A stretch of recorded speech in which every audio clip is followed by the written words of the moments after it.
السلام عليك يا رسول الله. الصلاة والسلام عليك يا حبيب الله. الصلاة والسلام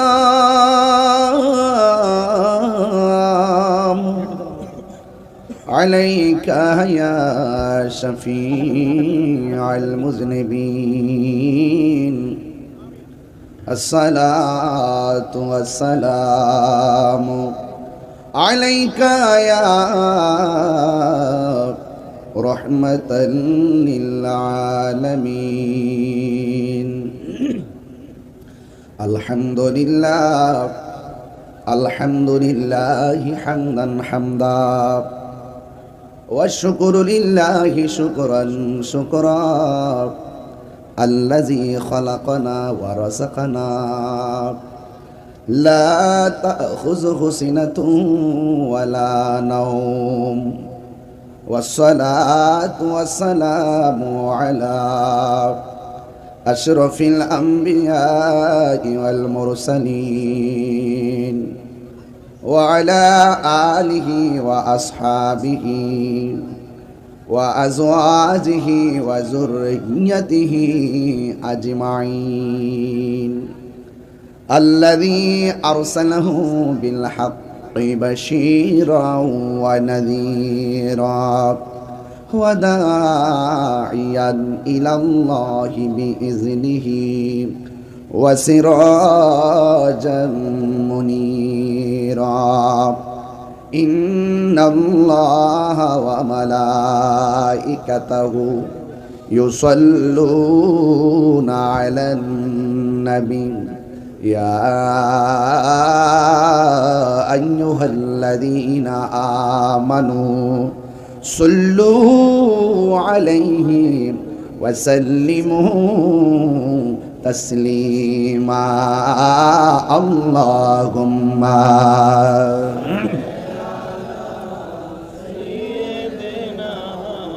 مولانا محمد وعلى آل سيدنا দরদ মাখা কণ্ঠে পড়ি আল্লাহুম্মা সাল্লি মাওলানা মুহাম্মদ ওয়া আলা আলি সাইয়্যিদিনা ইয়া রাসূলাল্লাহ হাবিবি खालिक़ के तातुई बरगुज़ीदा ज़ुल जलाले पाक बेहम तातुई. अल्लाहुम्मा मोहब्बत पढ़ें ना मौलाना मुहम्मद وعلى آل سيدنا. মুআজ্জাজ ওয়া মুকাররম কসবা উপজেলাধীন বাদর নূরে মদিনা সুন্নি সংগঠনের উদ্যোগে কবরবাসীর স্মরণে পঞ্চম বার্ষিক সুন্নি মহাসম্মেলনের সম্মানিত সভাপতি হযরতুল আল্লাহ মাওলানা রবিউল্লাহ সাহেব আমার পূর্বে দীর্ঘক্ষণ পর্যন্ত আলোচনা করেছেন। আহলে সুন্নাত ওয়াল জামাতের মাননীয় কো চেয়ারম্যান, আন্তর্জাতিক খ্যাতি সম্পন্ন মুফাসসিরে কোরআন, বিশ্বের একাধিক রাষ্ট্র ভ্রমণকারী, সুন্নিয়তের অনবদ্য দিকপাল আল্লামা আলহাজ মুশাররফ হোসেন হেলালি হুজুর মুজাদ্দিদি মুদ্দাজিল্লাহুল আলী উপস্থিত আছেন। আজকের মাহফিলের বিশেষ আলোচক উস্তাজুল উলামা মেহারি উবাইদিয়া ফাজিল মাদ্রাসার সম্মানিত অধ্যক্ষ আল্লামা অধ্যক্ষ নুরুল ইসলাম খান ফারুকি সাহেব, সাংগঠনিক সম্পাদক আহলে সুন্নাত ওয়াল জামাত ব্রাহ্মণবাড়িয়া জেলা শাখা। বিশেষ মেহমান হিসেবে উপস্থিত আছেন স্নেহাস্পদ হযরতুল আল্লাহ মাওলানা মুফতি গোলাম আহমদ সাহেব, মঞ্চ বিশিষ্ট আছেন আপনাদেরই অত্যন্ত পছন্দের প্রিয় মানুষ শিপন চেয়ারম্যান মহোদয়, চেয়ারম্যান ভাই, যিনি যার সাথে আমার খুব হৃদ্যতা আন্তরিকতা খুব মহব্বতপূর্ণ। এলাকার মানুষগুলো যখন আমার বাড়িতে গিয়েছেন, আন্তরিকতায় এই মাহফিলটি আমি গ্রহণ করেছি। আলহামদুলিল্লাহ, বৈরী আবহাওয়ার মধ্যেও আল্লাহ পাক আমাদের সকলকে মাহফিলে এনেছেন, শুকরিয়া দান করুন আলহামদুলিল্লাহ। আপনারা একটু খেয়াল করে দেখবেন, আমার স্টেজে অনেক আলেমুলামারা, তরুণ আলেমের দিন, যারা জীবন বাজি রেখে সুন্নিয়তের কাজ করে, এই প্রজন্মের স্পিরিটগুলো, অনেক উলামায়ে কেরাম আমার স্টেজের মধ্যে বসা আছেন।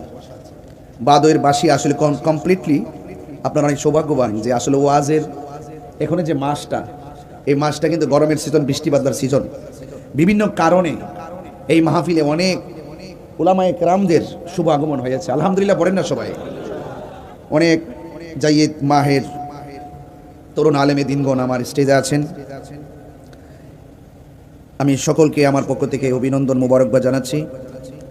এই বাদয়ের একটি ঐতিহ্যবাহী এলাকা, আর আপনারা আমাকে, আমি আপনাদেরকে আমার ব্যাপারে নতুন করে কি চিনাবো? আমি আপনাদের সন্তান, আমি যত কিছু হই আমি আপনাদের গিয়াসউদ্দিন, আপনাদেরই সন্তান। বিভিন্ন ষড়যন্ত্র আমার বিপরীতে আছে, কিন্তু আমি বিশ্বাস করি যদি আপনার দোয়া থাকে, আল্লাহ পাকের দয়া থাকে, কোনো কনস্পাইরেসি আমাদেরকে স্পর্শ করতে পারবে না। কারণ আমরা মুনাফিক না। আমরা কি না? মুনাফিক না। মুনাফিক এরা দুশ্মন। মুনাফিক কাফের চাইতো আরো খারাপ, দেখতে পুরো আল্লাহর ওলি, ভিতরের মধ্যে শয়তানি। ভিতরের মধ্যে কি? শয়তানি। এদের কাছে দেশ নিরাপদ না, ধর্ম নিরাপদ না। এজন্য আমি আপনাদের খেদমতে যতটুকু কথা বলবো আদবের সাথে বলার চেষ্টা করব। বিয়াদবি হলে ক্ষমা করবেন। কিছু ভাষা হতে পারে একটু কঠিন, আবার কিছু ভাষা হতে পারে অনেক মার্জিন। আমি চেষ্টা করব, হক কথা বললে তিতা লাগতেই পারে। হ্যাঁ, লাগতে পারে না ইনশাল্লাহ? হ্যাঁ, লাগতে পারে, তিতা লাগবেই। তবে সবার তিতা লাগবে না। কাহারও কাছে চিনি নয়, মধুর চাইতে আরো মিষ্টি লাগবে কথাগুলো, ঠিক কিনা বলেন? কারণ এটা মাসটা হলো জিলহজের মাস। কি মাস? জিলহজ মাস। জিলহজ মাসটার সমাপ্তি হয়েছে ওট, মহিষ, গরু, ছাগল, ভেড়া, দুম্বা, না? এগুলোই তো কুরবানির পশু নাকি? এই কুরবানির পশুর গলা থেকে রক্ত প্রবাহের মাধ্যমে এই জিলহজ মাসটা কি হয়েছে? শেষ হচ্ছে। কথা বলেন, ঠিক কিনা? এই মাসের পরে আরেকটি মাস যে আসবে, এটা মুহররম মাস। এই মাসটা শুরু হয়েছে আহলে বাইত রাসূল সাল্লাল্লাহু আলাইহি সাল্লামের গলা থেকে তাজা রক্ত প্রবাহের মাধ্যমে। তার মানে একটা স্পিরিট মাস নিয়ে তো আমি ঠান্ডা কথা বলতে পারি না। ইসলাম জিন্দা হতা হ্যায় হর কারবালা কে বাদ। ইসলাম জিন্দা হয়েছে কারবালার মাধ্যমে। যুগে যুগে যখনই কোনো অপশক্তি ইসলামের নাম নিশানাকে মুছে ফেলার জন্য ষড়যন্ত্র করেছে, ঠিক ওই মুহূর্তে ইসলাম প্রেমিকরা, নবীর প্রেমিকরা তাদের গলার তাজা রক্ত দিয়ে ইসলামকে জিন্দা করেছেন। তো আমি যদি ওই সাহাবায়ে কেরামের আদর্শ হৃদয়ে ধারণ করি, আহলে বাইত রাসূল সাল্লাল্লাহু আলাইহি সাল্লামের আদর্শ হৃদয়ে ধারণ করি, তাহলে আমিও যদি ঘরের কোনায় বসে থেকে হবে না, আমাদেরকে প্রয়োজনে রক্ত দিতে হবে, ঠিক কিনা বলেন? এখানে এই মাসটা, সামনে একটি মাস, এটা মুহররমের মাস। কি মাস? আমাদের মা বোনরা আজকে আসছে কিনা আমি জানি না। অনেক মা বোনরা মাহফিলে আসতে পারেন, প্রজেক্টরের মাধ্যমে ওয়াজ শুনতে পারেন। আপনাদেরকে একটু উদ্বুদ্ধ করছি মুহররম নিয়ে। আমাদের সামনে আশুরা আছে না নাই? রোজা আছে না নাই? হয়তো রোজা রাখবেন 9-10 তারিখ, আর না হয় 10-11 তারিখ। কয়দিন? 2 দিন। কয়দিন? 2 দিন। একটা হাদিস বলবো আপনাদের জ্ঞাতার্থে বলছি, যেহেতু সামনে আশুরা, মুহররমের মাস। রাসূল করিম সাল্লাল্লাহু আলাইহি সাল্লাম বলেছেন, আফদালুস সিয়ামি বাদা রমাদান শাহরুল্লাহিল মুহাররম। বলা হয়েছে যে আল্লাহ পাক রব্বুল আলামিন আমাদের জন্য যে রোজা দিয়েছেন, রমজান মাসে রোজা আছে না নাই? রমজানুল মুবারকের রোজার পরে সর্বোত্তম রোজা হলো আশুরা রোজা। বলেন কিসের রোজা? তাহলে এখন প্রস্তুতি নেবেন আপনারা। এরপরে বলা হয়েছে ওয়া আফদালুস সালাতি বাদাল ফরিদাতি সালাতুল লাইল। আমাদের সমাজে আল্লাহ প্রদত্ত আমাদেরকে 5 ওয়াক্ত নামাজ দিছে কি দেয় নাই? 5 ওয়াক্ত নামাজের পরে সর্বোত্তম নামাজ হলো তাহাজ্জুদের নামাজ। জোরে বলেন সুবহানাল্লাহ। বলেন কোন নামাজ? তাহাজ্জুদের নামাজ। এজন্য আপনাদের সকলকে অনুরোধ করে বলবো, আপনারা এখনই প্রস্তুতি গ্রহণ করেন। নামাজের কথা কেন বলছি? ইবাদতের কথা কেন বলছি? এই জন্য বলেছি, আজকে বাদরের মাঠ, আপনারা অসংখ্য মানুষ এসেছেন। অনেক মানুষ মনে মনে ভেবেছেন তাহিরি হুজুর তো অনেক ঝামেলা হয়, আবার আসে কি না, একটা দুদুল্যমান অবস্থা। আমাকে অনেকে ফোন দিয়েছে, সবার ফোন তো আর ধরা সম্ভব না, অনেকে জানতেও চেয়েছেন আমি আসবো কিনা। আমি আপনাদের মাঝে এসেছি, তবে অনুরোধ করে বলবো, এই যে মাঠ, এখানে যে সবাই এসেছেন, কেউ হয়তো আমার কথা ধারণ করবেন, কেউ হয়তো আমার কথাকে কোট করবেন, কেউ হয়তো মনে মনে ভাববেন যত ভালো কথাই বলুক আমরা তাহির হুজুরকে পছন্দ করি না, এই জন্য আমরা ভালো কথা মানবো না। এরকম লোক সমাজে আছে কিনা বলেন? আরে ভাই, আপনার মন মানসিকতা এত নিচু হলো কেন? আর একটা রিক্সাওয়ালাও যদি হক কথা বলে তার কথা মানতে আমরা বাধ্য। কথা বলেন ঠিক না বেঠিক? একটা রাস্তার ছেলেও যদি হক কথা বলে, সত্য কথা বলে, এই কথা মেনে নেওয়ার নামই হলো মুসলমানিত্ব। কথা বলেন ঠিক না বেঠিক? আমাদের সমাজের মানুষ দূরত্ব তৈরি করতে পছন্দ করে বেশি। আমরা ম্যানেজ করে কাজ করি, আমরা বড় আশাবাদী, আমরা এখনো আশাবাদী যে এই দেশ যদি শান্তির নিকেতন বানাতে হয়, দেশের প্রত্যেকটা মানুষের হৃদয়কে যদি আলোকিত করতে হয়, 100% কারবালার চেতনা লাগবে। হাত তুলে বলুন ঠিক না, ঠিক কিনা বলেন? কারবালার চেতনা যার হৃদয়ে থাকবে সে কোনোদিন মুনাফিক হতে পারে না।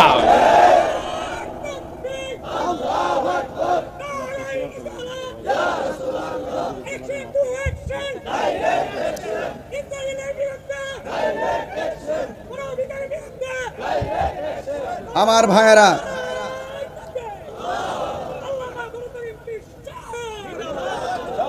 মারহাবা বলেন। আমার জনতার এমপি, তাহলে বোঝা গেল তাহির হুজুর জনগণের হৃদয়ে আছে। আচ্ছা ঠিক আছে। সংসদের ভিতরে যারা কথা বলেন তো তারা কথা বলছেনই, তবে আমরা থাকলে আর একটু ভালো করে সত্য কথা বলতে পারতাম। কিছু মুখোশধারী লোক সেখানে আছে। আমার ভাইয়েরা, আমরা কি ইয়াজিদি না হুসাইনি? এই আওয়াজগুলো বড় করে বলবেন, খুব প্রাসঙ্গিক আওয়াজ। বলে আমরা কি ইয়াজিদি না হুসাইনি? হুসাইনিরা কি সত্য বলতে ভয় পায়? ইমামে আলী মুকাম ইমাম হুসাইন রাদিয়াল্লাহু তাআলা আনহু গায়ের ভিতরে অসংখ্য আঘাত নিয়েও তিনি নামাজ পড়েছেন। কেন পড়েছেন? একটা মাত্র কারণে পড়েছেন, ওই ময়দানে মুনাফিকরা নামাজ পড়েছে, ইমামে আলী মুকাম নামাজ পড়েছে। তিনি বুঝিয়ে দিয়ে গিয়েছেন তাদের নামাজ আমার নামাজ এক নামাজ না। ঠিক না বেটি? এই জন্য আপনারা সতর্ক থাকবেন। মুহররমের মাস আসতেছে। এই মুহররমের মাস আমাদের প্রেমিকদের জন্য একটি চেতনার মাস। কথা কি সঠিক? কথা কি সঠিক? কেমন চেতনা? এই চেতনার তাৎপর্য কি? তাৎপর্য হলো যা আল হাক্কু ওয়া যাহাকাল বাতিল ইন্নাল বাতিলা কানা সাহুকা। এটা হলো অন্যায়ের কাছে কখনো মাথা নত করা যাবে, সত্য চিরদিনই সত্য, আর অসত্য চিরদিনই অসত্য। কথা বলেন ঠিক কিনা? এই জন্য নবী পাকের আওলাদ, পাকে পাঞ্জাতন, আজকে তো আমাদের সমাজে অনেকে আহলে বাইতের কথাও বলে মুখে, আবার তলে তলে ডলার খায়া কালার পাল্টা। আছে কিনা বলেন? আছে না? আছে। ডলার খায়া কালার পাল্টায়। হ্যাঁ, এরা মুখে মাওলা আলী রাদিয়াল্লাহু তাআলার নাম বলে আর তলে তলে সাহাবায়ে কেরামের বিরুদ্ধে কথা বলে। ঠিক না? এই জন্য এদেরকে চিনতে হবে। আমরা হইলাম এমন ব্যক্তি, আমরা আহলে বাইত রাসূলকে ইমানের অবিচ্ছেদ্য অংশ মনে করি, সাহাবায়ে কেরামদেরকে তাজিম তাকরীম মহব্বত করি। কথা কি সঠিক? অনেকে আমাদেরকে ট্যাগ লাগানোর চেষ্টা করে, অনেকে বলে আমরা নাকি আহলে বাইত বিদ্বেষী। জুতারা খুললা সাফাত বাড়ি মারুন লাগেনি? ইউটিউবে কয় আর কি, সামনে আইসা কয় না। সারা জীবন কারবালার ওয়াজ করলাম, সারা জীবনই হাসান হুসাইনের শান গাইলাম, আর এখন তারা আহলে বাইতের মহব্বতের নেম প্লেট মুখের ভিতরে লাগাইয়া শিয়াদের কাছ থেকে ডলার খাইতেছে। এমন লোক কিন্তু এলাকাতে আছে। আবার কিন্তু ফিসাব নাম কিন্তু সুন্নিও কয়। নাম কি কয়? সুন্নি কয়। শিয়া কখনো সুন্নি হতে পারে না। কথা কি সঠিক বলতেছি? আমরা খারিজিও না, আমরা শিয়াও না, আমরা হলো আহলুস সুন্নাত ওয়াল জামাত, আহলে বাইতের মহব্বত। আজকে ওয়াজ শুরু করছি কারবালা দিয়া। কি দিয়া? সামনে মুহররম, মুহররম সম্মানিত। এটা অনেক আমাদেরকে স্পিরিট জাগিয়ে তোলে। আমার তো মনে হয় বাদুর গ্রামে যেই মানুষগুলো আসছেন, আজকে কারবালার ঘটনা যদি কোনো ইহুদিরা ঘটাইতো, কারবালার ঘটনা যদি কোনো খ্রিস্টানরা ঘটাইতো, মনটার মধ্যে বুঝ দিতাম কারবালার ঘটনা ঘটাইছে কে? দাড়িওয়ালা টুপিওয়ালা নামদারি মুসলমান মুনাফিকরা। কথা বলেন ঠিক কিনা? তা আমাদের সমাজে মনে এমন নামদারি মুসলমান নাই কি? আসেনি? দেখতে পুরা আল্লাহর, দেখতে পুরা আল্লাহর, হাকিকতে শয়তান, হাকিকতে শয়তান।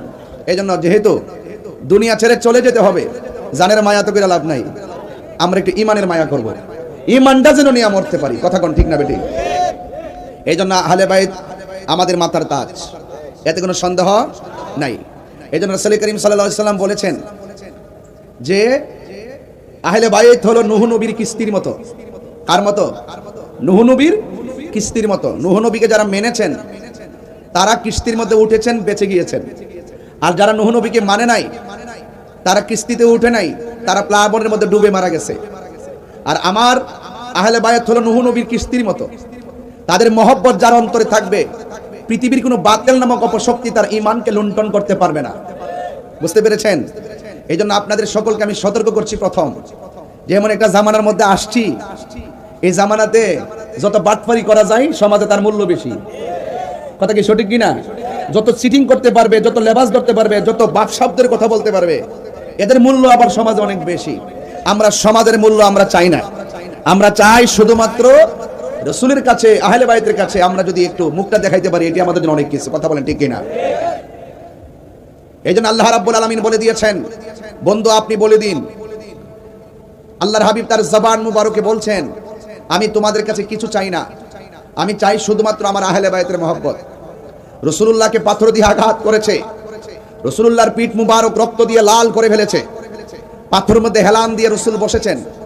জিবরাইল আলাইহিস সালাম এসে নবীজিকে বলেছেন, ইয়া রাসূলুল্লাহ শুধু একবার বলেন, তায়েফের পাথরগুলো উঠিয়ে কাফেরদেরকে মাটির সঙ্গে মিশিয়ে দিব। আল্লাহর হাবিব তিনি অভিশাপ দেন নাই।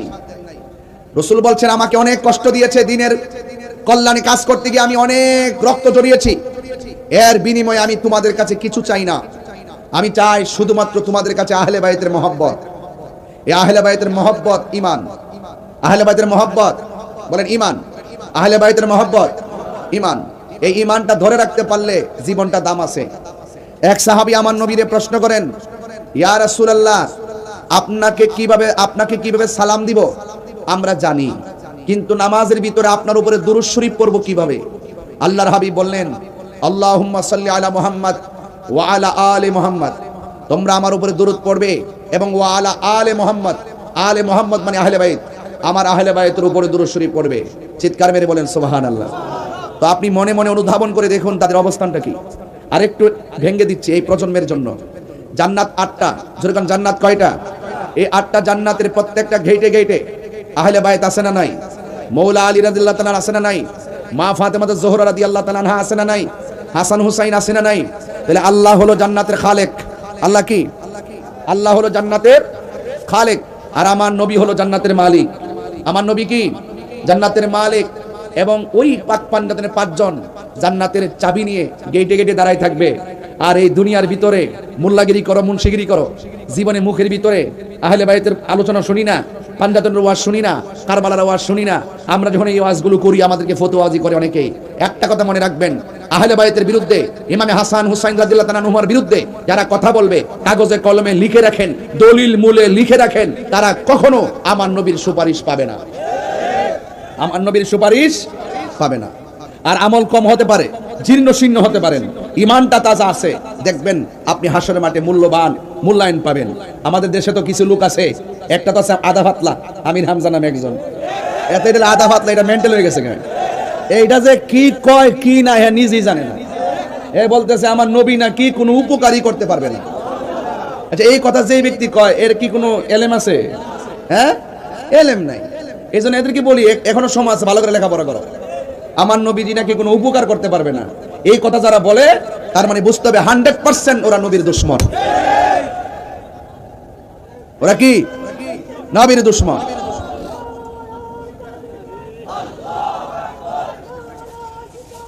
আরে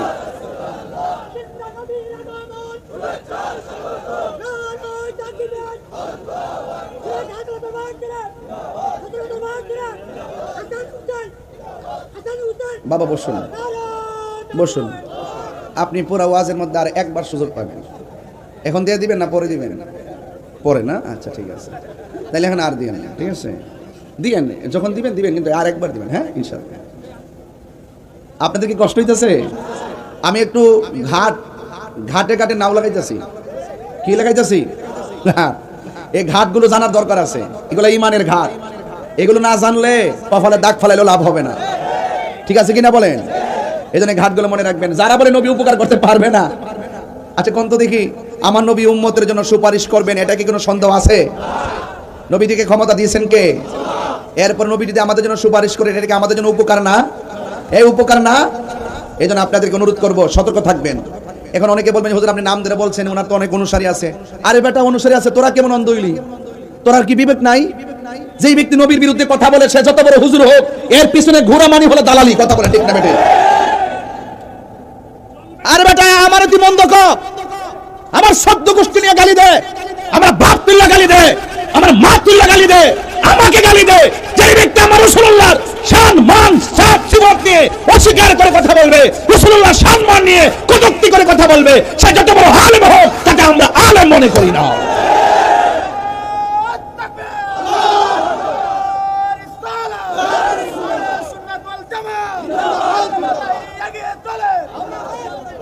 তাইলে বলুন তো দেখি, নবীর চাইতে সৃষ্টি জগতে কেউ কি আর বড় আছে? এখন বলবেন হুজুর এখনই আইসাই যে তো উল্টা পাল্টা মনে করছেন, শুরু করছেন। বেটা ময়রা দেখ, কবরে যায় আলো, দেখবা নবী ছাড়া বান্ধব কেউ নাই। বেটা হাসর মাঠে উঠতালো, দেখবি নবী ছাড়া আপন কেউ নাই। জাহান্নামের উপরে যখন ফুলসিরাতটা কায়েম হবে, ওই ঘাটে যাইয়া দেখো আমার মুস্তাফা ছাড়া আপন কেউ নাই। আর তুমি সেই নবীরে গালি দিয়া বলবা আমি বড় হুজুর। আমার কাছে কি তোমার টাইম আছে? খবরদার, এখনো সোজা লেস্টারে টান দিছি, ফাত্তর দিয়া বাইন্দা দিয়া সরিষার তেলটা টান দিলাম, কুত্তার মতন যাতে আবার না বেহাও।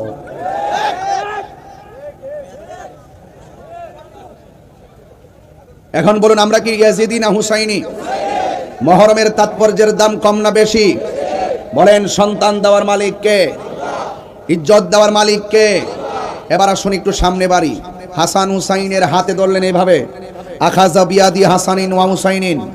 আমার নবী একদিন হাসান হুসাইনের হাতে ধরলেন, ধরে বললেন তোমরা যদি আমাকে ভালোবাসতে চাও এই দুইজনকে ভালোবাসবে। সুবহানাল্লাহ কোনে গেলে গেলে আমার পোলাপানগুলো কোথায়? পোলাপান্ডি কই? পোলাপান্ডি তা আপনারা আওয়াজ করেন না কেন? আওয়াজ করেন না কেন? জোরে কোন সুবহানাল্লাহ বলেন। আমি তো সাফুর থেকে আইছি, 17 মিনিট লাগছে। এই 17 মিনিট লাগছে, আপনারা কয়েক হাজার মানুষ এখানে বসে ওয়াজ শুনতেছেন। এর চাইতে বড় দোয়া কি আমার জীবনে কিছু আছে?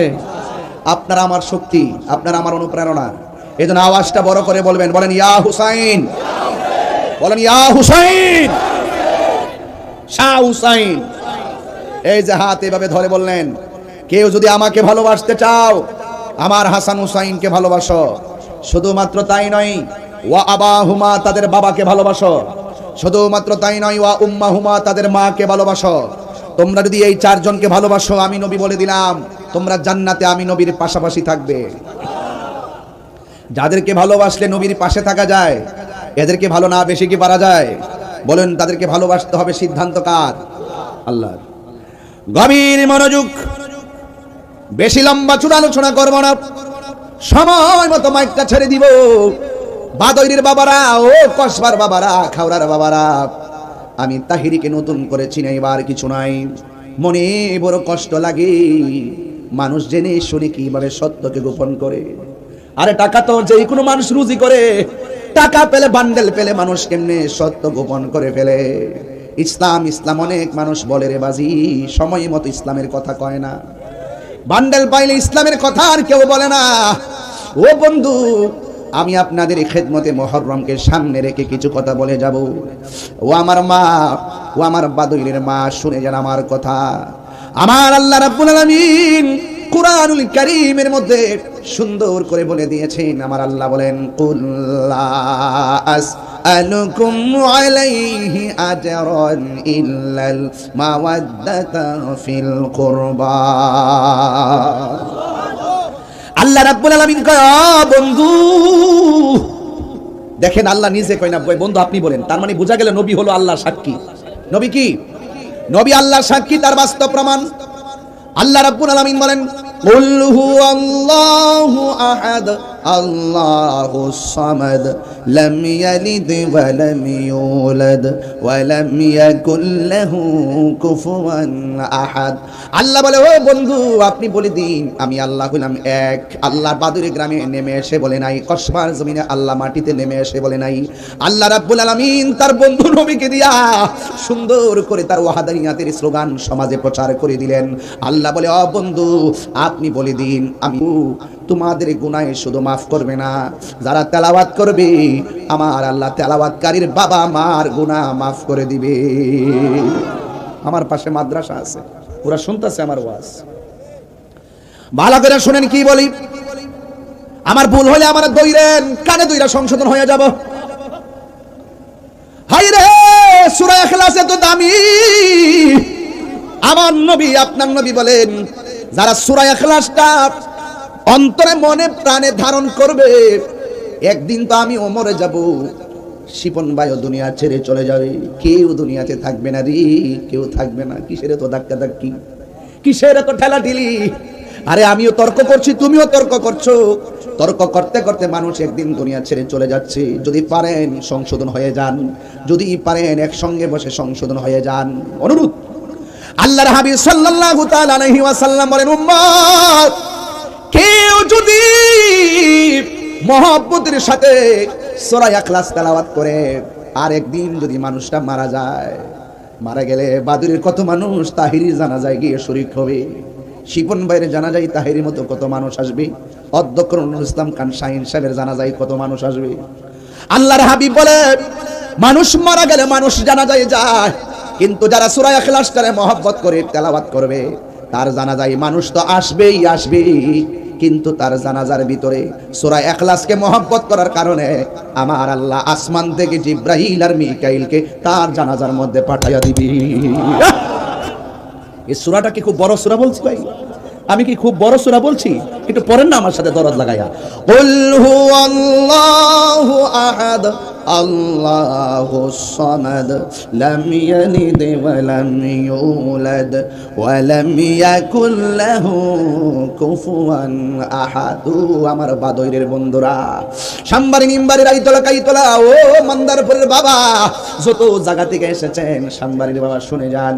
আমার নবী আপনার নবী বলেন কেউ যদি ফজরের নামাজের পর 10 বার সূরা ইখলাস পড়ে, কেউ যদি মাগরিবের নামাজের পর 10 বার সূরা ইখলাসটা পড়ে, আর ওই লোকটা একদিন যদি মারা যায়, আমার আল্লাহ তারে হাসরের ময়দান যেদিন কায়েম হয়ে যাবে, জাহান্নামের গেট, জাহান্নামের উপরে যেই দিন পুলসিরাতটা কায়েম হবে রে, ওই পুলসিরাতটা পাড়ি দিয়া জান্নাতে ঢুকাইয়া মাগরিবের নামাজের পরে 10 বার যারা সূরা ইখলাস পড়ে, ফজরের নামাজের পরে যারা 10 বার সূরা ইখলাস পড়ে, আমার আল্লাহ ওই ইখলাস তেলাওয়াতকারীর জন্য জান্নাতে বালাখানা বানায়া দিবে।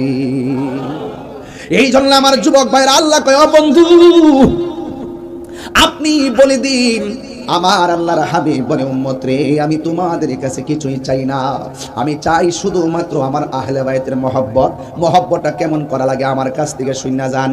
এ আমার মা, মাগো মা, অনুরোধ করে বলে দিয়ে যায় আজকের মাহফিলটা জানতেন মাহফিল মনে করবেন না, শাহাদাতে কারবালার মাসটাকে সামনে রেখা মুহররমের তাৎপর্য নিয়ে আলোচনা শুরু হয়ে গেল। এই পৃথিবীর ইতিহাসে এমন একটা নারী, ওই নারীটা আমার আল্লাহকে বড় মহব্বত করত, আমার নবীজিকে বড় মহব্বত করত। ও যুবকের দল, এই মহব্বতের মূল্য আল্লাহর কাছে অনেক বেশি। আমার নবী আপনার নবী রাহমাতুল লিল আলামিন বলেছেন দায়ুস কোনোদিন জান্নাতে যাবে না, এই জন্য মা দায়ুস হওয়া যাবে না। সুকেজের ভিতরে শাড়ি কাপড় রাখতে রাখতে রাখতে রাখতে 2টা 3টা শাড়ি কাপড় দিয়া তোমার সুকেশটারে ভরপুর করে ফেলেছো, একটা বার ভাবলা না এই রঙিন শাড়ি তোমার চিরদিনের ড্রেস হবে না, চিরদিনের ড্রেসের রংটা হবে সাদা, এটার নাম হলো কাফনের কাপড়। ওই দিন হিসাব মিলাইয়া দেখলাম আতর লোবান আর গোলাপ জল আর কাফনের কাপড় সব মিলাইয়া 1100 টাকা 1200 টাকা 1400 টাকা লাগে। শেষ সরঞ্জাম তোমার জন্য 1400 টাকা লাগলো। এই জন্য দুনিয়া দুনিয়া কইরো না গো মা, এই কথাগুলো মহব্বতে শুনে যান। একটা মহিলা যার ঘরের ভিতরে কোনো সন্তান নাই, পুরুষটা এই 2টা স্বামী স্ত্রী মহব্বতের সংসারে চলতেছে, আপনারা আওয়াজ করে বলুন সন্তান দেওয়ার মালিক কে? এই আওয়াজে মানি না, জবান খুলে বলুন সন্তান দেওয়ার মালিক কে? হায়রে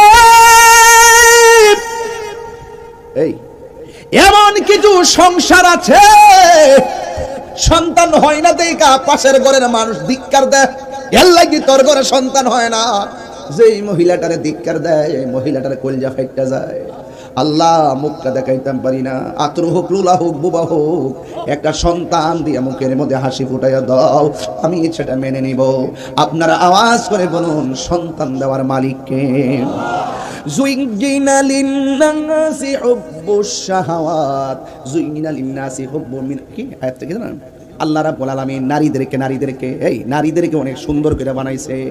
এই নারীদেরকে আমার আল্লাহ বলছেন তোমরা তোমাদের চেহারাটারে আর গলাটারে তোমরা সুন্দর করে সেভ রাখিও, আর তোমাদের মাঝে যেন শালীনতা থাকে। এই মহিলাটা বড় আবেদা ছিল, এই মহিলাটা বড় কানাতা ছিল, এই মহিলাটা বড় সাদেকা ছিল, এই মহিলাটা বড় সাবেরা ছিল। এমন আল্লাহওয়ালি, এমন পর্দানসীন, এই জন্য মেয়েটা সংসার ছেড়ে যায় নাই। আমার সমাজে তো 2 বছর সন্তান না হইলে স্ত্রী স্বামীকে দোষে, স্বামী স্ত্রীকে দোষে, এমন সংসার সমাজে আছে না নাই? এই জন্য মহিলাটা একদিন স্বামীকে নিয়ে বলতেছেন, স্বামী গো মন খারাপ করবেন না, সন্তান দেওয়ার মালিক হলো আমার আল্লাহ। এই আমার বাদুরের বাবা, মহরম মাসে তাৎপর্য নিয়ে আলোচনা চলতেছে। ওই মুহূর্তে 1 বছর নয়, 2 বছর নয়, 1 যুগ পার হইয়া গেছে, কিন্তু সন্তান নাই। কিন্তু সন্তানকে কেন্দ্র করে স্বামী স্ত্রীর মধ্যে কোনোদিন ঝগড়া হয় নাই, একদম নির্বিঘ্নে সংসার সুন্দর করে চালাইতেছে। স্বামী নামাজ পড়তেছে, স্ত্রী নামাজ পড়তেছে। আপনারা আওয়াজ করে বলুন ইবাদতের মাধ্যমে যে দোয়া করা হয় ওই দোয়ার দাম আল্লাহর কাছে আছে না নাই? আছে। নামাজ পড়ে পরে আল্লাহর কাছে দোয়া করা লাগবে। ও বন্ধুরে আমার, আমি আস্তে আস্তে একটা সামাজিক আলোচনা তুললাম, এরপরে আমি একটা মূল পয়েন্টে যাব। একটু ধৈর্য ধরবেন, ধৈর্য না ধরে কেউ অস্থির হওয়া যাবে না। এমন একটা বিষয় তুললাম, দয়ার মালিক হলো আমার আল্লাহ। একদিনই স্বামীটা ডাক দিয়ে কই, শুনো শুনো, আমরা এতদিন আল্লাহরে ডেকেছি, আজকে আমরা গভীর রজনীতে আল্লাহরে মন মতো ডাকবো, মন মতো ডাকবো। আপনারা জবান খুলে বলেন মন মতো ডাকলে লাভ আছে না নাই? ও বন্ধুরে, স্বামী একটা নামাজের মুসল্লাই দাঁড়ায় গেছে, স্ত্রী আরেকটা মুসল্লাই দাঁড়ায় গেছে। আজকে আমাদের সমাজের ভিতরে স্বামী স্ত্রী পাশাপাশি নামাজে দাঁড়ায় না, একজন এক রুম, আরেকজন আরেক রুমে, একজন গিয়ে হোটেলে চাইনিজ খায়, আরেকজন ঘরে বসে চুলার পরে ভাত খায়, কেউ কাহারও খবর নেয় না। এমন স্বামী স্ত্রী সংসার সমাজে আছে না নাই? এবার স্বামী স্ত্রী 2 জন গভীর রজনীতে নামাজে দাঁড়ায় গেছে। আপনারা বলুন ফরজ নামাজের পরে দোয়ার দাম আল্লাহর কাছে আছে না নাই? 2 জন সুন্দর করে নামাজ পড়লেন, নামাজ পড়ে আমার আল্লাহর কাছে দোয়া করলেন। দোয়া করার পর এবার ইন দি মিন টাইমে স্বামী স্ত্রী প্রস্তুতি গ্রহণ করলেন। 1 মাস যখন পার হইয়া গেছে, স্ত্রীটা ডাক দিয়া কয়, স্বামী গো আমার দিক কেমন কেমন লাগে। এর দ্বারা প্রমাণ হইয়া যায় আমার আল্লাহ তাদের ডাক কবুল কইরা ফেলাইছি। আরো বড় করে বলেন না সুবহানাল্লাহ। প্রশংসা সবই কেবল তোমারই, একটু কোন খুশি হব। প্রশংসা সবই কেবল তোমারই, রব্বুল আলামিন, দয়ালো মেহেরবান করুণায় পূরণ, দয়ালো করুণায় পূরণ, আর কেহ নয় তুমি মালিক, শেষ বিচারের দিন, শেষ বিচারের দিন, কেবল তোমারি করি ইবাদত, কেবল তোমারি গাহি নিয়ামত, কেবল তোমারি করি ইবাদত, কেবল তোমারি গাহি নিয়ামত। দাও দিশা দাও সরল পথে, দাও দিশা দাও সরল পথে, সিরাত মুস্তাকিম, সিরাত মুস্তাকিম। জোরে জোরে কে আল্লাহু আকবার বলা যাবে না? একদিন নয়, 2 দিন নয়, 10 মাস 10 দিন হয়ে গেছে। ওই মুহূর্তে আমার আল্লাহ এক যুগের পর একটা সন্তান দান করছি। আপনারা বলেন ধৈর্যের ফল আছে না নাই? আবার অন্য কোনো সন্তান নয়, ছেলে সন্তান দান করে নাই, আমার আল্লাহ তার একটা মেয়ে সন্তান দান করছে।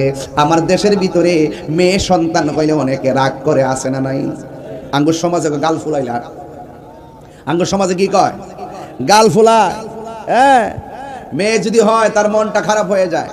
অথচ হাদিস শরীফের মধ্যে আছে আল্লাহ যখন খুশি হয় তখন বান্দার সংসারে কন্যা সন্তান দান করে। আরো জোরে কন্যা সুবহানাল্লাহ। আজকে বৃষ্টি হওয়ার জন্য কত মানুষ দোয়া করছে।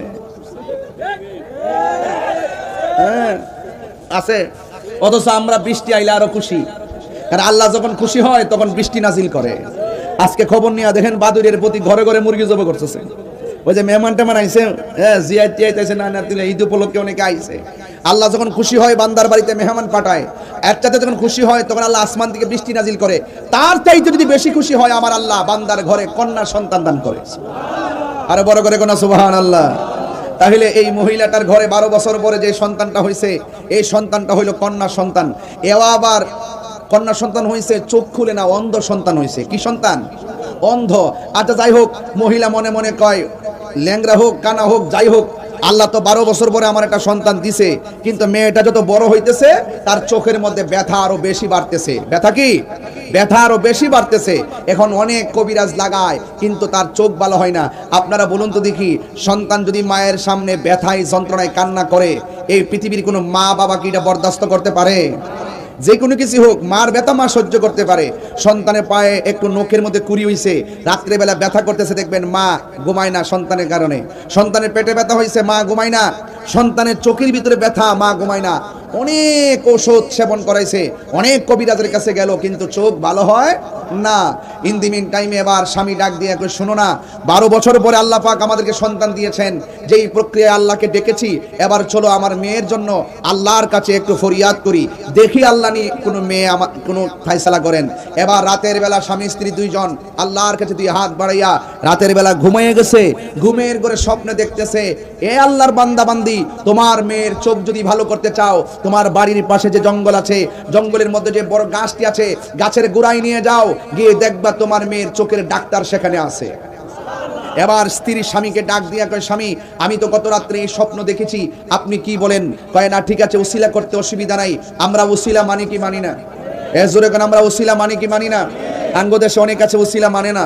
আমরা কেন আল্লাহর ওলির দরবারে যাই, এই জন্য অনেকে আমাদেরকে মাজার পূজারি বলে গালি দেয়। কথা কোন ঠিক আছে নি? অনেকে আমাদেরকে গালি দেয়, আমরা মাজারে গিয়া কি করি? আমরা নাকি মাজারে গিয়া পূজা করি। আচ্ছা বলুন তো দেখি, মাজার কি জিয়ারতের জায়গা না পূজার জায়গা? জিয়ারত করা কি হারাম না সুন্নত?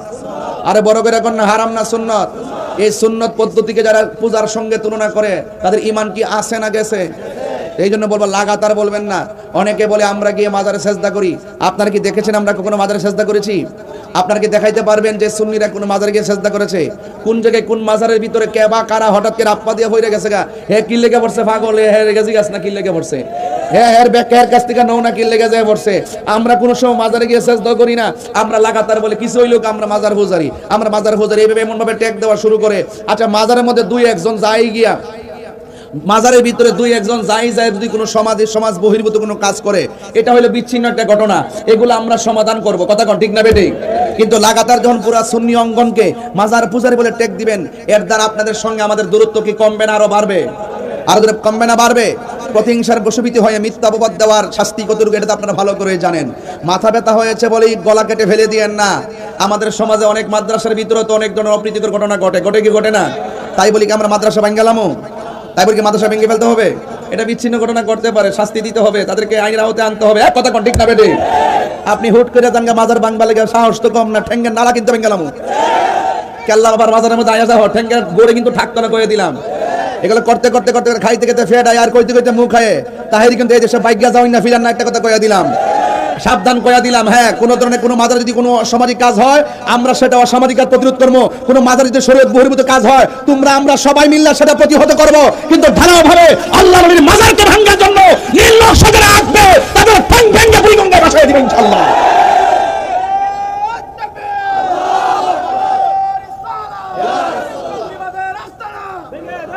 আমি অনুরোধ করে বলে দিয়ে গেলাম, হককে হক বলতে হবে, হালালকে হালাল বলতে হবে। সেই জন্য আমি দেখেছি বাবা শাহ আলী মুগদাদি রহমাতুল্লাহের মাজারের ভিতরে জিয়ারতকারীদের উপর আক্রমণ করা হয়েছে, বাতি ধরানো হয়েছে, সেই বাতিগুলোকে লাঠি দিয়ে ভেঙে ফেলা হয়েছে। তোমাকে স্পর্ধা কে দিয়েছে? আল্লাহর ওই মাজার, এটা সুন্নিদের রক্ষণাবেক্ষণের একটি চূড়ান্ত জায়গা, এগুলো আমরা রক্ষণাবেক্ষণ করেছি। তোমরা তো এখন মাজার দখল করতে যাচ্ছ বাক্সের টাকা খাওয়ার জন্য।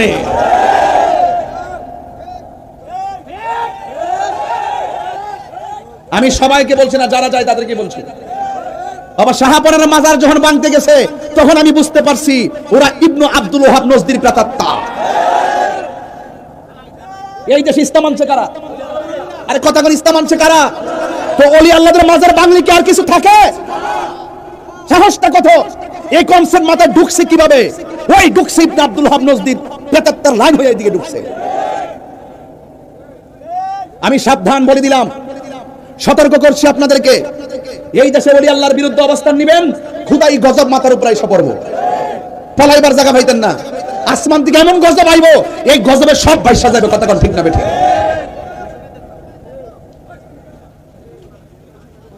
অনুরোধ করব, এই দেশে ইসলাম আনছেন আল্লাহর ওলিগণ, এজা আহলে বায়াতের ওয়াজ করতেছি, এগুলো আমরা শুনতাম না, জানতাম না, এগুলো ওলি আল্লাহর আমাদের কাছে সিলেবাস তুলে দিয়েছেন। কথা বলেন ঠিক না বেঠিক? সাবধান, এখনো বলছি, অনুরোধ করে বলি, সতর্ক থাকবেন, ওলি আল্লাহদের বিরুদ্ধে কেউ যাবেন না। আমি চাই এই বাংলাদেশের সমস্ত আল্লাহর ওলির মাজারগুলো, হক্কানি আল্লাহর ওলিদের যে মাজার আছে, ওই মাজারগুলোকে আমাদেরকে সুরক্ষা দিতে হবে। কি দিতে হবে? সুরক্ষা দিতে হবে। ওলি আল্লাহর মাজার যদি ভেঙে ফেলেন তাহলে আমরা যে নিশানা পাই, এই যে ওলি আল্লাহদের মাজার আমরা কেন বানিয়েছি, এখানে বানার উদ্দেশ্য হলো যে এই দেশ ইসলাম আনছেন যারা, তাদেরকে যদি আমরা নিদর্শনটা ধরে রাখি, আজীবন পর্যন্ত আমরা একটা ইমানি চেতনা খুঁজে পাবো। কথা বলেন ঠিক না বেঠিক? আমাদের চেতনা হলো সোনার মদিনা। কথা বলেন ঠিক কিনা? এই জন্য অনুরোধ করে বলবো, ওসিলা ধরা জায়েজ আছে না নাই? আরো বড় করে, ওসিলা ধরা জায়েজ আছে না নাই? অনুরোধ করতে বলছি, ওসিলা ধরা জায়েজ আছে। ইয়া আইয়ুহাল্লাযিনা আমানুত্তাকুল্লাহ ওয়াবতাগু ইলাইহিল ওয়াসিলা। এবার মহিলাটা কয় আমরা একটু ওসিলা করি না, এবার মেয়েটাকে নিয়ে গাছের গোড়ার মধ্যে গেলেন। এখন অনেকে বলতে পারেন তাহিরি হুজুর একটু গরম কথা বলছে, আমি যারা ওলি আল্লাহর বিরুদ্ধে তাদেরকে বলছি, তুমি যদি বিরুদ্ধ হও তাহলে আমি তোমাকেই বলছি। মান আদালি ওয়ালিয়ান ফাকাদ আযানতুহু বিল হারবে দলিল। যারা ওলি আল্লাহর বিরুদ্ধে অবস্থান নিবে, আল্লাহ পাক তাদের বিরুদ্ধে যুদ্ধ ঘোষণা করবে। আল্লাহ পাকের খোদাই গজব থেকে বাঁচার জন্য আপনার পায়ে ধরে অনুরোধ করি, ওলি আল্লাহর বিরুদ্ধে যাবেন না। এছাড়া এর চাইতে কি সুন্দর কথা আছে? পায়ে ধরে কইলাম ওলি আল্লাহদের আদর্শের বাইরে যায়েন না। যদি যান, দিন থাকবে না, সব গুমরা হয়ে যাবে। সব কি হয়ে যাবে? গুমরা হয়ে যাবে। এই জন্য এখনো সময় আছে, চালাও সে পথে যে পথে তোমার প্রিয়জন গিয়েছেন চলি। এই প্রিয়জন হলো আল্লাহর ওলিগণ। কথা বলেন ঠিক কিনা? এই মহিলাটা স্বামীকে নিয়ে চলে গেল গাছের গোড়ায়। গাছের গোড়ায় গেল, ওসিলা তালাশ করবেন। এবার ওই মহিলা গাছের গোড়ার মধ্যে চলে গেলেন। এবার গাছের গোড়ার মধ্যে মেয়েটাকে বসাইলেন। মেয়েটাকে বসাইয়া স্বামী জঙ্গলের এক প্রান্তে চলে গেছে, আর স্ত্রী আর এক প্রান্তে চলে গেছে। এবার দুইজন দুই প্রান্তে চলে গেল। রাত্র গভীর হয়ে গেল, রাত্র গভীর হয়ে গেল। ওই গভীর হয়ে যাওয়ার পর এবার স্ত্রী মনে মনে ভাবেন, আমার মেয়েটাকে আমি গাছের গোড়ায় বসাইছি, হয় না হয়তো ভাগ বল্লুক ধরতে পারে। এবার স্ত্রী এবং স্বামী দুইজন গাছের গোড়ার মধ্যে যখন চলে আসলেন, গাছের গোড়ার মধ্যে আসার পরে, বন্ধুরা রে আমার, ও আমার বাদইরের বাবারা, মহব্বত নিয়ে বসে যান। এবার যখন ওই স্বামী আসলেন, আয়েশা দেখতেছেন 12 বছর পরে যে সন্তানটা আল্লাহ দান করেছেন, এই সন্তানটা গাছের গোড়ার মধ্যে নাই। এই সন্তানটা কোথায় গেল? মা কান্দে, সন্তানের বাবা কান্দে। আপনারা জবান খুলে বলুন, সন্তান 12 বছর পরে পাইলেন, এই সন্তানটাকে এখন খুঁজে পাওয়া যায় না। আপনারা জবান খুলে বলেন, মায়ের মনে দুঃখ লাগে কি লাগে না? বিদেশ বিরাজ্যে সন্তান যার বিপদে পড়ে যায়, সবাই পশু পাখি জানার আগে আগে যেন মায়ে। এই জন্য মা সন্তানের জন্য পাগল হয়ে গেল। এবার মা এক প্রান্তে চলে গেল, আর মনে মনে ভাবতেছে, আমার মেয়েটাকে কি কেউ কিডন্যাপ করে নিয়ে গেল নাকি? আমার মেয়েটাকে আবার কি বাঘে বল্লকে খেয়ে ফেললো নাকি? এবার মার মনে শান্তি নাই, বাবার মনে শান্তি নাই। ও বন্ধুরি, আপনি বিদেশ থাকেন হয়তো জানেন না, আপনার মা আপনার জন্য কেমন কান্না করে, আপনার মা আপনার জন্য কেমন কান্না করে। হ্যাঁ বন্ধুগণ, ওই মুহূর্তে এবার মহিলাটার চোখের পানি ফালাইয়া কান্দে, যাই আল্লাহ আমাকে একটা সন্তান দিয়েছে নাকি আবার বাগে শ্রীগালে খাইয়া ফেলাইছে। এইগুলা বলতে বলতে সারাটা রাত সন্তানের জন্য মা কান্না শুরু করলেন। ও বন্ধুরে, আপনারা জবান খুলে বলেন, যার কেউ নাই তার কে আসি। এত গভীর রজনীতে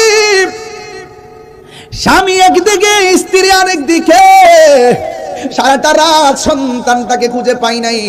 ওই মুহূর্তে সকাল হয়ে গেছে, সূর্য মামা উঠে গেছে, আর মেয়েটার মা নদীর পারে গেল।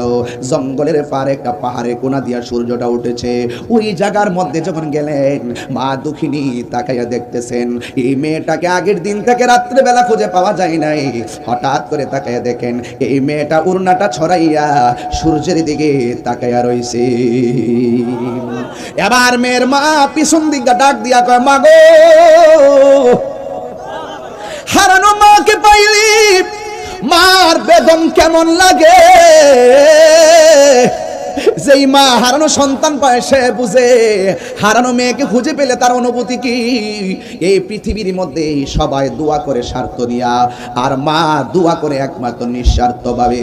আরে বুড়া বাপ বুড়া হয়ে গেছে, এখন দেখতেছ লড়তে পারে না, ফুট ফুট করতে করতে বাপ তার কোমরের হাড় ক্ষয় হয়ে গেছে, পিঠের মধ্যে দাঁড়ার মধ্যে ব্যথা হয়ে গেছে। কিন্তু খবরদার, এই বাপের খবর না নিয়া মাহফিলে আসলে লাভ হবে না, বাপ মার খবর না নিয়া খানায় কাবা গেলে লাভ হবে না। কথা কোন ঠিক কিনা? এমন অনেক সন্তান আছে কুরবানি করছে, বাপের খবর লয় নাই। সঠিক নি? গত কয়েকদিন আগে নিউজ তো টপ নিউজ, কুরবানির 4 দিন আগে মেয়ের পাশের ঘরে মা মারা গেছে। ঈদ গেল, ঈদের 4 দিন পরে দুর্গন্ধ যখন ছুটছে তখন থেকে পাশের ঘরে মা মইরা ফুচ্চা রইছে। এও আবার এক ছেলে সচিব, আরেক ছেলে ভার্সিটির অধ্যাপক, আরেক ছেলে কানাডা, আর মেয়ে হলো স্কুলের লেকচারার। এত বড় একটা স্ট্যান্ডার্ড ফ্যামিলির মা পাশের রুমে পড়ে মরে পড়ে আছে, অথচ ঈদ গেল, ঈদের খবরও নিল না। আরে নাফরমান কুলাঙ্গা, এই মারে ছাড়া তুই গোশত খাইলি কেমনে? আরে মারে তুই খবর না নিয়া ঈদগায় যাইলি কেমনে? কথা কোন ঠিক কিনা? শিক্ষা।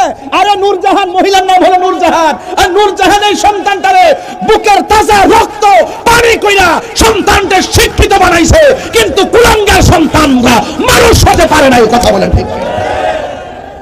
শুধু লেখাপড়া করলেই চলবো, মাইক দিয়ে দইরা ওয়াজ করলেই চলবো, বাপ্পারে কষ্ট দিয়া খানাই কাবা হস করলে লাভ হইতো না।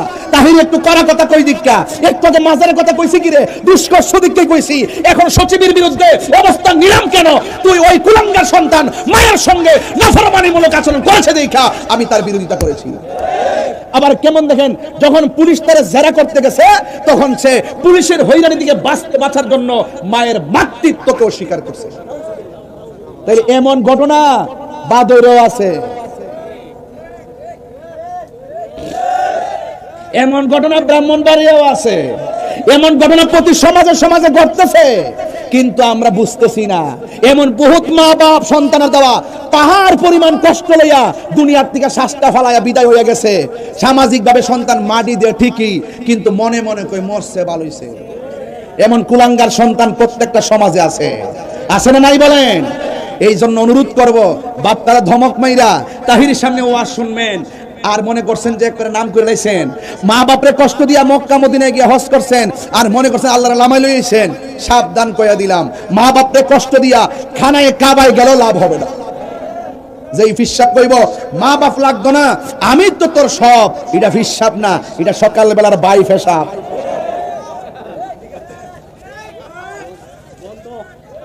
কথা কি ঠিক আছে কিনা? আরে কথা কোন এই দিক কইলে খারাপ লাগে না, এই কথাটি কইলে খারাপ লাগে। আরে না ফরমান হে যে ঈদের দিন তো মার খবর লনিও, হে কি কাপড় একটা কম কিনছে? মার কাপড় তো কিনলি না, ঈদের খবর লইলি না, গোশত খাইলি কেমনে? ফাড়ার করে ফাড়া খাইলি কেমনে রে বেফতা? তোর ভিতরে গেছে কেমনে? হ্যাঁ, তোর ধর্ম ধরছে কেমনে? আল্লাহ বাঁচাইছে, আমার সামনে ভরসত না পড়লে সচিব মচিব জুতাটা বাইরে লম্বা বানাইলাম হইলে।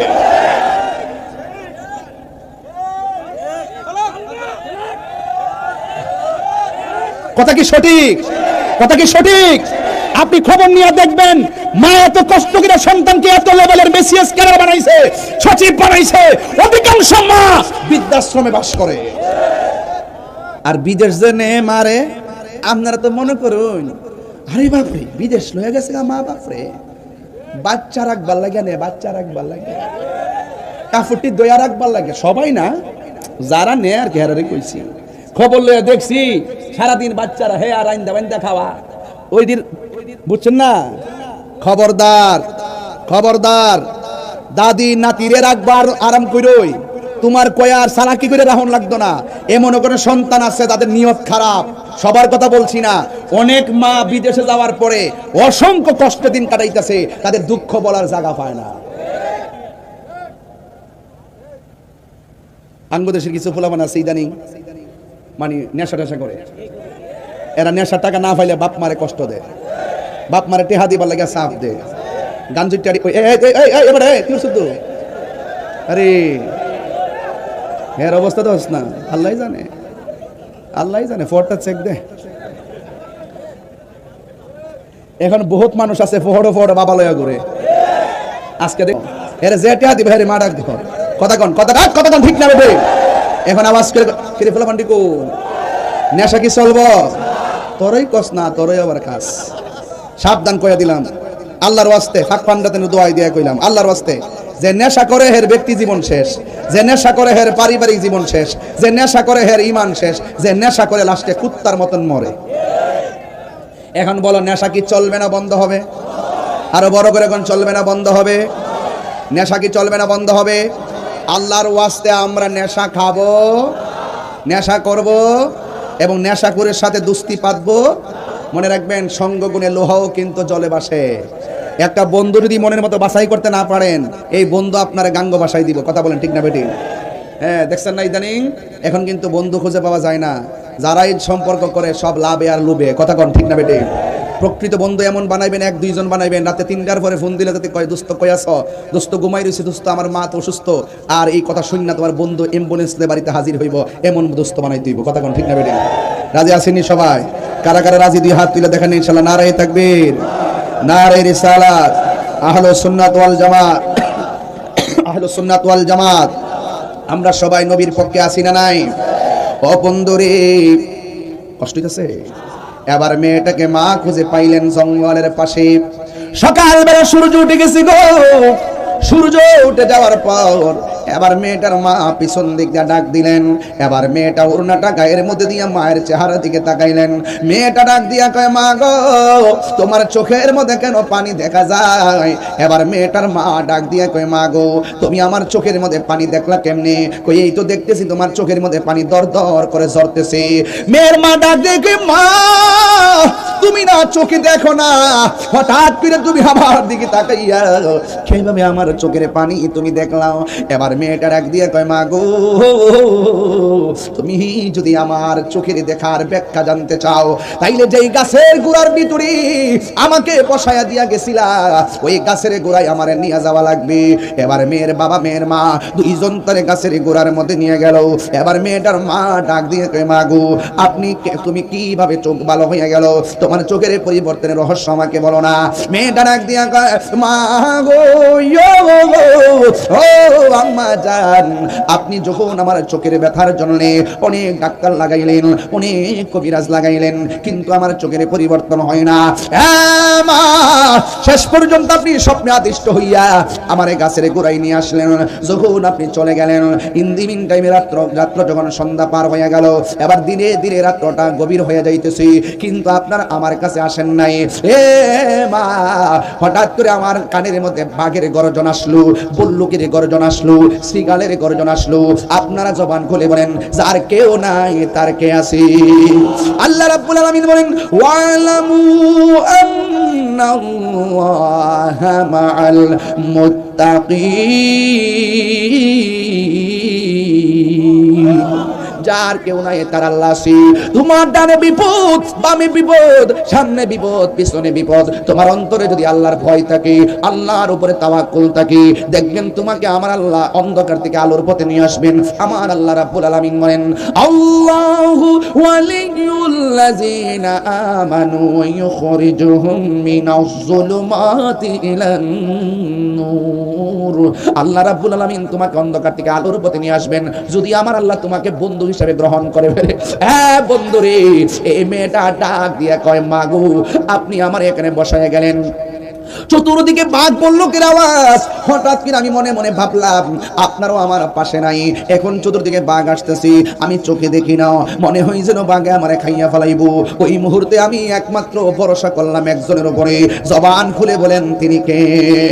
আল্লাহর উপরে ভরসা কইরা আমি উপরের দিকে আল্লাহ কইয়া ডাকতে দিছি, ও বাদইদের বাবা। আমি যখন ডাকটা দিলাম, আমি দেখলাম হঠাৎ করে দুইটা পানির ফোঁটা আমার দুইটা অন্ধ চোখের উপরে পড়েছে। ও মা, দুইটা চোখের পানির ফোঁটা যখন আমার চোখের ভিতরে পড়ছে, আমার চোখের অন্ধত্ব সাথে সাথে দূর হয়ে গেছে। এবার মেয়ে ডাক দিয়ে কয়, মা গো, জ্বর নাই, বাদলা নাই, বৃষ্টি নাই, কোথায় থেকে পানির ফোঁটা এখানে পড়লো? কোনো ধরনের বৃষ্টি নাই, কুয়াশা নাই। আমি মেয়েটা ডাক দিয়ে কয়, মা গো, আমিও তো বুঝলাম না। এই কথা বলার পর মেয়ের মা একটু গাছের দিকে তাকাইছে। গাছের দিকে তাকাইয়া দেখতেছেন গাছের একটা ডাল দেখা যায়, ডালের ভিতরে দুইটা চড়ুই পাখি দেখা যায়। চড়ুই পাখি ডালের মধ্যে বৈশা বৈশা দর দর করে চোখের পানি ফালাইয়া ফালাইয়া কাঁদতেছে। মেয়ের মা আর বুঝতে দেরি নেই,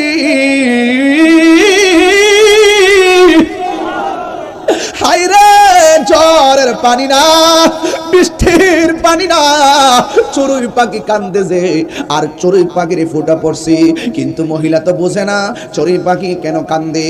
এবার চড়ুই পাখি থুতাটার উপরে কইরা আল্লাহরে ডাক দিয়ে কে, আল্লাহ, ও আল্লাহ, জবানটারে খুইলা দাও, আমি কেন কান্দি জগতের মানুষরে জানাইয়া দি, আমি কেন কান্দি জগতের মানুষগুলোরে জানাইয়া দি। প্রাণ দয়ালেরি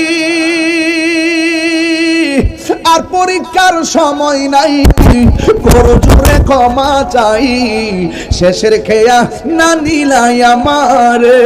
আল্লাহ আকবার কয় না কি লাগে রে? প্রাণ দয়ালেরি আর পরীক্ষার সময় নাই, করো জোরে ক্ষমা চাই, শেষের খেয়া না নিলাই আমারে। আমার দিন কি এমনি যাবে, লোকে তোমাকে বলিবে, আমার দিন কি এমনি যাবে, লোকে তোমায় কি বলিবে। এই দুঃখ রইল তাহিরির অন্তরে, প্রাণ দয়ালে রে, সন্ধ্যা হইল ডাকি দিলে না মরে, সন্ধ্যা হইল ডাক দিলে না মরে, প্রাণ দয়ালে রে, সন্ধ্যা হইল ডাকি দিলে না মরে।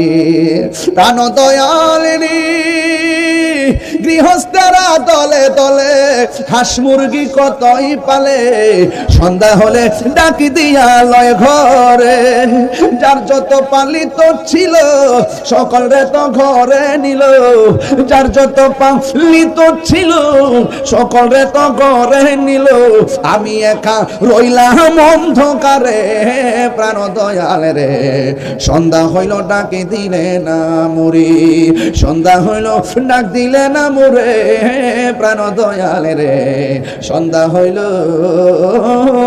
ডাকি দিলে না মরে। হায়রে কি দিয়া বুঝাবো, আল্লাহ কত দয়াবান।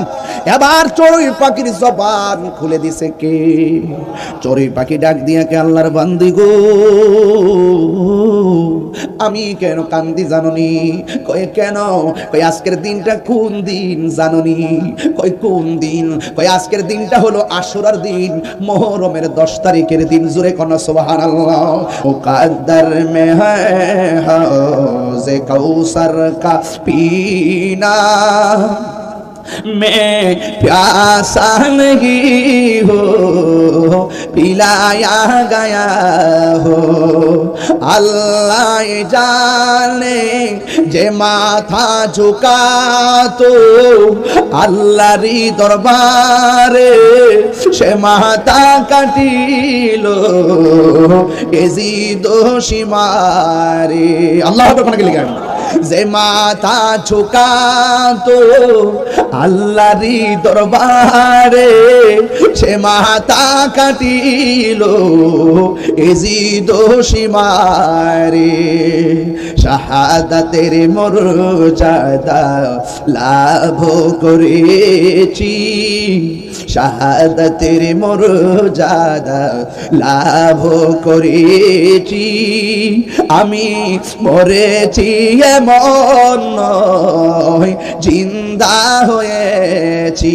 আমি মরেছি এমন নয়, জিন্দা হয়েছি।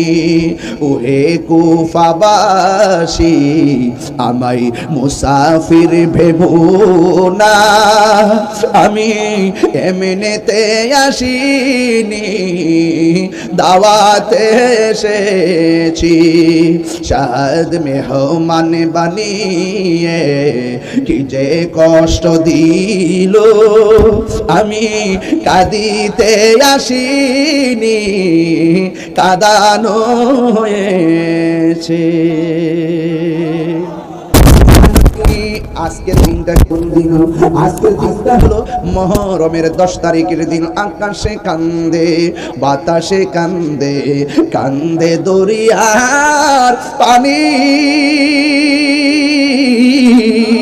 দুই পুত্র হারায়া কান্দে, ফাতেমা জননী রে।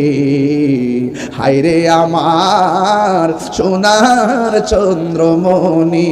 আল্লাহ বলে ও জিবরাইল, ও জিবরাইল যাও না রে চলিয়া,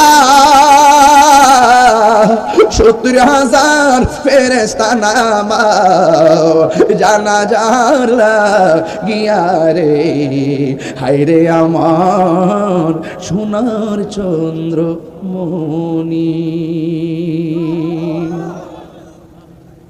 সোহাদে কারবালা আসতেছে না? কথা কর না কেন? 2টা রোজার কথা কইছি না? কথা কর না কেন? 2টা রোজার কথা কইছি। এই 2টা রোজা যদি রাখেন, পুরা 1 বছরের গুনার কাফারা আদায় হয়ে যাবে। বুঝতে পারছেন? গুনাহের কাফারা হয়ে যাবে।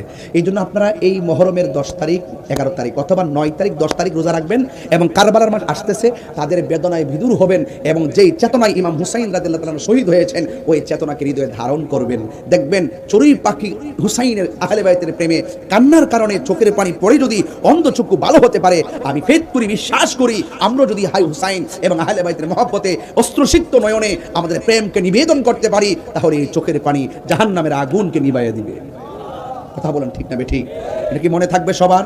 সবার কি মনে থাকবে? ইনশাআল্লাহ বলেন ইনশাআল্লাহ।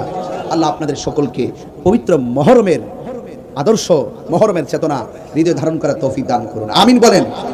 3টা কথা বলবো। 1, 5 ওয়াক্ত নামাজ পড়বেন। 2, মা বাবার খেদমত করবেন। 3 নম্বর হলো নেশা করা যাবে। আমার কথায় কেউ রাগ করবেন না, মাঝে মাঝে কিছু কথা বলছি। আমার সমাজের অনেক মানুষ গায়ে পইরা ঝগড়া বাঁধায়, এই জন্য আমরা একটু কষ্ট পাই। কষ্টের জায়গা থেকে আমি আপনাদেরকে কিছু কথা বলেছি, যদিও আমি কাউকে নাম মেনশন করিনি। শুধু এতটুকু বলবো যে যতটুকু পড়বেন ততটুকু ভুগতে হবে। জুলুম করলে জুলুমের হিসাব হবে। কথা বলেন ঠিক না ঠিক?